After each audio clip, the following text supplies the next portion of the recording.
Welcome back to the sweatshop, boys and girls. Today we're going to be throwing this Canadian-made bracket at this 2011 Chevrolet Avalanche. That clump of rust is what this bracket used to look like about 11 odd years ago. So we're going to be cutting this old one out and replacing it. It holds the sway bar. As you can see, the sway bar is, well, this clump of rust here, the sway bar bushing used to be attached to this bracket. It's no longer attached. So we're looking to remedy that today. This will involve a lot of cutting, grinding, and welding, which I will try my best to show you. Unfortunately, at this point, we don't have much room left on my memory card, so I'll do my best. Our first step is going to be getting the bar out of the way. I do suggest replacing the bolts that hold the bushings and bushing clamp to the frame piece. Replace them, because if you're replacing it because of rust, most likely your bolts are going to look like that back one there. Replace the bushings and the sway bar links at the same time. This one here is currently on vacation on my bench. It will be put to work soon though. Once we get that out of the way, we can then get our favorite cutter, grinder, and any other tools that'll help you get this thing out of the way. Remember, protection is the key to success here. What you want to do is mask up, put your eye goggles on, and wear some nice leather gloves so you don't have shards of hot metal hitting you in the skin. Now, to get the bolts off, of course, you'll have to get off your end links if you have them there. If you are replacing them, you can just cut right through them. In this particular case, you don't really have to do much.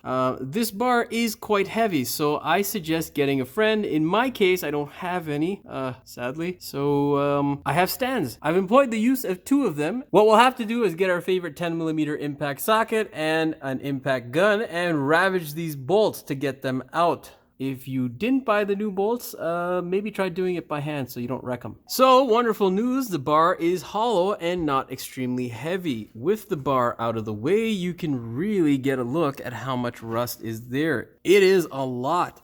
What we're going to need to do is essentially cut all of this rotted section out. When you're doing this, you do not want to cut the frame. You want to cut this section here or on the weld. Do not grind into the frame too much. You will need to grind a little bit just to get the coating off so you can weld. Do not cut into the subframe, just into the part that is completely rotted that you are replacing, and the weld. Then when we get that apart, when we get this off, what we'll do is we will go ahead and knock this stuff with a hammer. We'll see how thick or how much material is left on the frame and replace or cut out a piece if need be. I don't think we'll need to on this because it looks like it's fairly decent and most of that's just superficial crap. It does look like pretty heavy scale, but I think most of it's coming from this bracket. So let's get cutting. Remember, the key to success here is to make sure that you have all of your protective gear on. That means mask, eye protection, and big old leather gloves so you don't get burnt to shit by little pieces of metal. So we are making some progress. What you want to do is take your time because you don't want to run into your catalytic converter or nick this bolt or any of that sort of stuff. Take your time with it. It will take you quite a bit. The video doesn't do justice as to how long it actually takes. What you want to do is cut alongside the weld like so, just as much as the depth of the part. And then what you'll do is get a pry bar and just kind of work your way through the weld and the material, trying to separate it from the frame. On this side, you can see there is the weld here, and we have cut into it about 1/8 of an inch, basically the actual depth of the material that the new part is. And once we get this guy out of there, what we'll do is we'll grind this flat and prepare the surface to receive the new piece. So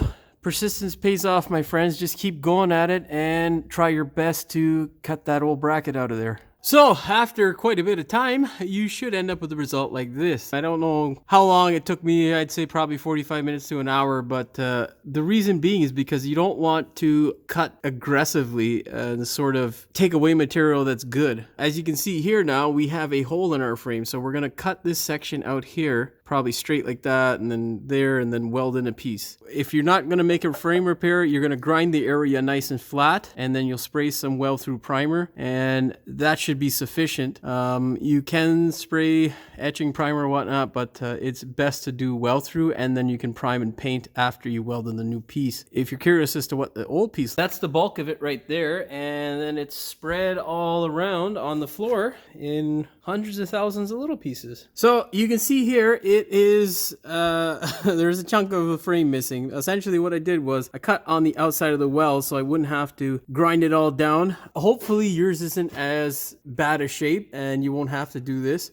Obviously this one was. What we'll do now is we're gonna have to fabridoodle a freaking piece for this. So the easiest way to do that is to take your dirty hands and get a nice clean piece of paper, hold it above, grind that piece down there to make sure that you actually are flat and nice against it. Hold a nice piece of paper above like so, and then take your dirty fingers and just trace it out. Cut that piece out of the piece of paper and trace it on a nice piece of steel. Now on this side here, you can see there is some welds that we need to get rid of. So what I did was take a grinder and just cut it kind of like a serrated edge or finned type of pattern, just to get rid of most of the material. Now we'll take a grinder and grind it flat, and then we will featherize, well, grind down the area and then put some nice zinc weld primer on it and good to go. In this area here where the bend is on the frame, you can see there is a bit of material there that's left, so we're still good. We're probably gonna fill this up maybe a bit with some welds. We'll see. You can see there is still a considerable amount of material. Inside the frame, it's still good. It actually rotted from the opposite side. So if someone would have sprayed some cavity wax on this thing from time to time in the outside portion, we probably would not be doing this repair today. What you should have is a pattern that looks like the piece that you cut out. What you want to do now is take a piece of tape or a marker, preferably tape, and tape it on this actual piece of metal that you have chosen. Once you do that, cut it out. You're essentially going to tape the shape out. Then be sure to prep your metal. Obviously you can see this one has a bit of rust, but it's actually in decent shape. In terms of selecting the metal, you want to make sure that you don't want to go too big, because if you do go really big, then you won't be able to burn the metal in properly with the weld, and you can burn holes on either side. So try to get as close to the original metal as you can, and then cut your piece out, weld it in, man. So it has been 2 to 3 hours plus, and we have finally cut a piece out that fits in there nice and perfect. It fits flush with the material that we were originally working with. What we want to do now is basically you want to blow out all the crap around this area here and prep it so you can paint it with a weld-through primer. This is what the non-painted side looks like. You want to paint front and back and the complete area in here. Let it dry, and then you can go ahead and weld this piece in. This is definitely something that it's not for the faint at heart. It's not for the weekend do-it-yourselfer. It's something that you really need to have quite a bit of skill for. So before you attempt it, make sure you can actually do it. And if you then think that it is an easy job just because it's a small bracket and you're going to lowball your mechanic, just know that this has been quite a bit of work. About 5 hours so far. A lot of time and skill goes into it. So don't lowball them, because who knows if he'll do the job right then. Anyhow, what we're going to do is clean up this area. We're going to paint it with the zinc weld-through primer on either side, and then we are going to weld in the new piece. And then we'll show you what the other piece is and how it's supposed to be situated before we weld in the bracket for the sway bar. We'll see you soon. Your patch piece should sit level like this. It's a bit hard to hear me, most likely, because my fan is running in the background. What you'll do is tack it into place, and then now we're just gonna stitch weld it all the way. You should have something that looks like this. Basically, welding is an art form that is, you really got to know before you partake in something like this. So make sure you weld it in nice and you get good penetration. And then what we'll do now is we're going to grind this all flat and prepare to weld in the bracket that we originally started to do this job for, the sway bar bracket. Now we have marked this section here with the piece, trying to line it up as best we could to mimic the other side. You should do the same thing. Make sure you mark it out so you know where to grind the welds down. we have to grind a chunk out here and a bit over here. Once it's flat, we can then put our piece up, grind that up, prepare it to be welded. So after you weld it in, you should have something that looks like this. Make sure your welds are not all splattery and burst shit like. They should be nice like this. You should get really good penetration. It is a frame piece. Once you get it all welded in, make sure that you grind down the surrounding area and any area where there is visible rust, and then get your favorite can of paint or color and then paint it. After you paint it, you should put some gravel guard and also some cavity wax in there, and just anything to protect it from rusting. And that's it. We'll be good to go. We can put that sway bar back in and the new links. Well, boys and girls, there is the finished product. I have given it quite a bit of paint. I've doused it quite healthily, and I think that's a word. I've doused it quite good, and yeah, that's it. All we got to do now is put the sway bar back with its new bushings and end links, and we are good to go. Here's a look with our new stabilizer links and stabilizer link bushings installed with the sway bar. In case you're wondering, the stabilizer link torque, that's this guy here, is 17 foot-pounds, and then the torque for those bolts there that hold the bushing to the vehicle is 37 foot-pounds each bolt.